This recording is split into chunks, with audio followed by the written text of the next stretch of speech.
வணக்கம்.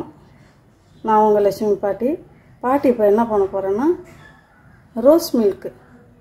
அந்த rose milk essence எப்படி செய்யணுன்றதை உங்களுக்கு காமிக்கிறேன். வீட்டில் ஒரு 10-15 பன்னீர் ரோஸ் பூத்துது, அது மட்டும் எடுத்து வச்சுருக்கேன். அதில் மட்டும் காமிக்கிறேன் நான்.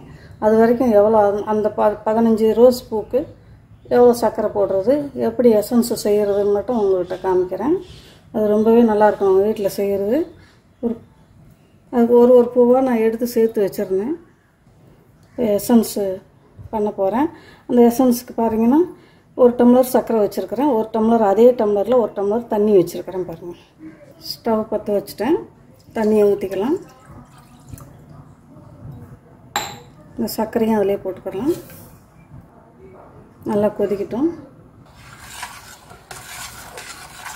சர்க்கரை நல்லா கரைஞ்சி நல்லா கொதி வரட்டும். சர்க்கரை நல்லா கரைஞ்சிருச்சு, நல்லா கொதிக்கட்டும்.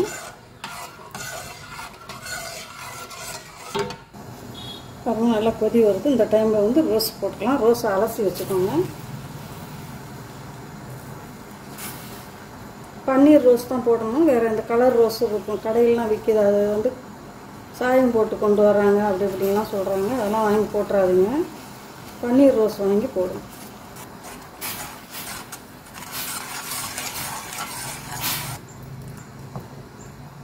நல்லா கொதி வரட்டும். இதோடைய எசன்ஸ் எல்லாம் அதில் இறங்கட்டும்.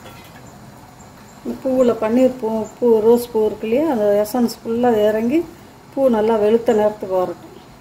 அது வரைக்கும் கொதிக்க விடணும். பாருங்கள், நல்லா கொதி வந்துடுச்சு. இந்த கொதிச்சுட்டு இருக்கும்போது ஆஃப் பண்ணிடலாம். ஆஃப் பண்ணி கொஞ்சம் நேரம் ஆற விடலாம். ஆற விட்டு பன்னீர் ரோஸில் எசன்ஸ் எப்படி எடுக்கிறதுன்றதை காமிக்கிறேன். அப்படியே இருக்கட்டும், கொஞ்சம் நேரம் ஆறட்டும்.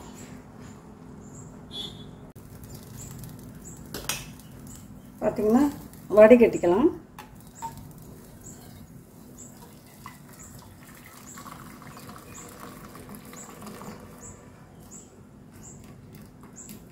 பாவு பதம்லாம் தேவையில்லை. கொஞ்சம் அப்படியே கெட்டியாக நம்ம கையில் எடுக்கும்போது இப்படி எடுக்கும்போது எண்ணெய் மாதிரி இப்படி வந்தாவே போதும். பாவு பதம்லாம் தேவை கிடையாது. கொஞ்சம் கெட்டியாக இருந்தால் அதுவே போதும். ரொம்ப ஒரு கம்பி பதம் 2 கம்பி பதம்லாம் தேவையில்லை. இப்போ இது நல்லா ஆறணுன்னு இதை அப்படியே கீழே போட போகிறதில்ல, இதை அரைச்சிடலாம். மிக்சியில் போட்டு அரைச்சிட்டு வந்துடலாம்.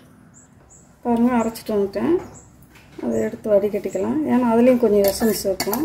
தண்ணி மட்டும் ஊற்றி அரைச்சிடக்கூடாது, தண்ணி படவே கூடாது. நம்ம அந்த சர்க்கரை பாவுலேயே தான் பண்ணணும். தண்ணி போட்டிங்கன்னா நீட்டு போயிடும்.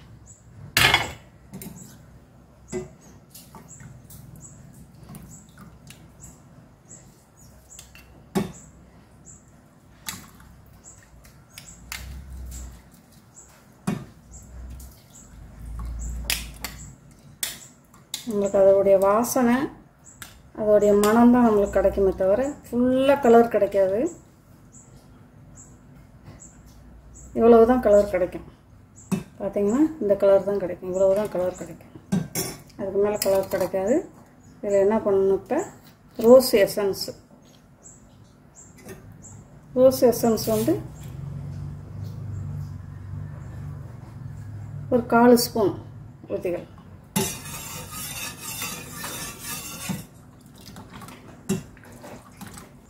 ரோஸ் மில்க் எசன்ஸ் நம்மளுக்கு ரெடி ஆயிடுச்சு. பன்னீர் ரோஸ் வாசம் நல்லா அடிக்கும். நல்லா நம்ம குடிக்கும் போதும் சரி, பன்னீர் ரோஸ் மனம் அருமையாக வரும். அதில் நான் உங்களுக்கு கலக்கி காமிக்கிறேன். பாருங்கள், பால் எடுத்துருக்கேன்.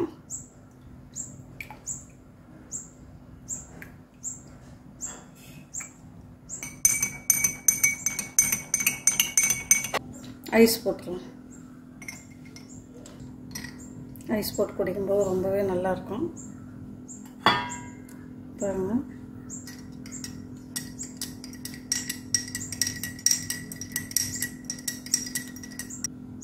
பாட்டி குடிச்சு பார்க்குறேன். அப்படியே பன்னீர் ரோஸோடைய ஃப்ளேவர் அப்படியே இருக்குதுங்க.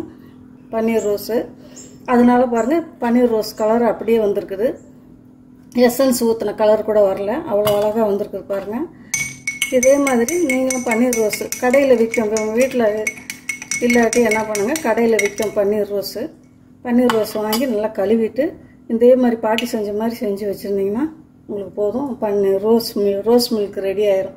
கொஞ்சோண்டு அதில் எசன்ஸ் ஊற்றி தான் நல்ல குவாலிட்டி எசன்ஸ் வாங்கி ஒரு 1/2 ஸ்பூன் ஊற்றுங்க. 1 லிட்டர் பண்ணிங்கனாக்கா 2 டம்ளர் சர்க்கரை போடுங்க. 1 லிட்டர் எசன்ஸ் வரும். 2 டம்ளர் தண்ணி, 2 டம்ளர் சர்க்கரை, 1 டீஸ்பூன் எசன்ஸ் ஊற்றுங்க. பன்னீர் ரோஸ் ஒரு 150 கிராம் போட்டுக்கோங்க. அப்போ உங்களுக்கு அருமையான ஃப்ளேவர் கிடைக்கும். நான் வீட்டில் பூத்த ஒரு 15 ரோஸ் பூ எடுத்து ஒன்று எடுத்து வச்சு தான் இப்போ உங்களுக்கு ரோஸ் மில்க்கு உங்களுக்கு எப்படி அந்த ரோஸ் மில்கோட எசன்ஸ் செய்யணுன்றதை சொல்லி கொடுத்துருக்குறேன். ரொம்பவே அருமையான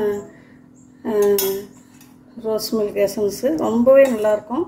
நம்ம வெளியவே வச்சு கூட அப்பப்போ கலக்கி குடிக்கலாம். ஃப்ரிட்ஜில் வச்சுருந்து கலக்கி குடித்தாலும் சரி, வெளியில் வச்சு கலக்கி குடித்தாலும் சரி, கெடவே கெடாது, அப்படியே இருக்கும். இதே மாதிரி நீங்களும் செஞ்சு ட்ரை பண்ணி பாருங்கள். ஒரு தடவை ட்ரை பண்ணி பாருங்கள். கொஞ்சமாக வாங்கி ட்ரை பண்ணி பாருங்கள். ஒரு 15 நாளைக்கு குடிக்கிற மாதிரி. அப்புறம் திரும்பி புதுசாக செஞ்சுக்கோங்க. அந்த மாதிரி கொஞ்சம் கொஞ்சமாக முதல்ல இருந்து நம்ம செய்யும்போது மொத்தமாக வாங்கி செய்ய வேண்டாம். கொஞ்சம் கொஞ்சமாக ட்ரை பண்ணி பாருங்கள். அப்போ தான் முழுமையாக நீங்கள் கற்றுக்குவீங்க எல்லாமே. முதல்லையே அதிகமாக வாங்கி செஞ்சுருவோம் அப்படின்றீங்கன்னா கற்றுக்க முடியாது. கொஞ்சம் கொஞ்சமாக வாங்கி ட்ரை பண்ணி பார்த்தீங்கன்னா தான் உங்களுக்கு எல்லாமே கரெக்டாக வரும். ஓகேவா? இந்த ரோஸ் மில்க் வந்து அருமையாக இருக்குது. நல்ல ஃப்ளேவரோடு அருமையாக இருக்குது. நம்மளுக்கு பன்னீர் ரோஸ் ஃப்ளேவர் அப்படியே இருக்குது. நீங்கள் இதே மாதிரி ட்ரை பண்ணி பாருங்கள், குடிச்சு பாருங்கள். ரொம்ப அருமையாக இருக்கும். இதே மாதிரி நீங்கள் கடையில் எங்கே போய் பார்த்தீங்கன்னா பன்னீர் ரோஸ் கிடச்சா வாங்கி வச்சுக்கோங்க. வாங்கிட்டு வந்து இந்த மாதிரி பண்ணுங்கள். உடனே பண்ணிங்கன்னா இன்னும் நல்லா மனம் அதிகமாக கிடைக்கும். எனக்கு ஒன்று எடுத்து வைக்கிறதுக்கு நாளாகி போச்சு. அதனால் நீங்கள் இன்னும் உடனே வாங்கிட்டு வந்து உடனே பண்ணிங்கன்னா இன்னும் நல்லாயிருக்கும். இந்த வீடியோ பிடிச்சிருந்தா பாட்டிக்கு லைக் பண்ணுங்கள், ஷேர் பண்ணுங்கள், கமெண்ட் பண்ணுங்கள். பாட்டிக்கு மறக்காமல் சப்ஸ்கிரைப் பண்ணுங்கள். உங்கள் ஃப்ரெண்ட்ஸ்க்கெல்லாம் ஷேர் பண்ணுங்கள். இந்த வீடியோ பார்க்கும்போது பாட்டிக்கு ஒரு லைக் தட்டி விட்டுருங்க. அடுத்த ஒரு நல்ல வீடியோவில் உங்களை சந்திக்கிறேன். தேங்க்யூ.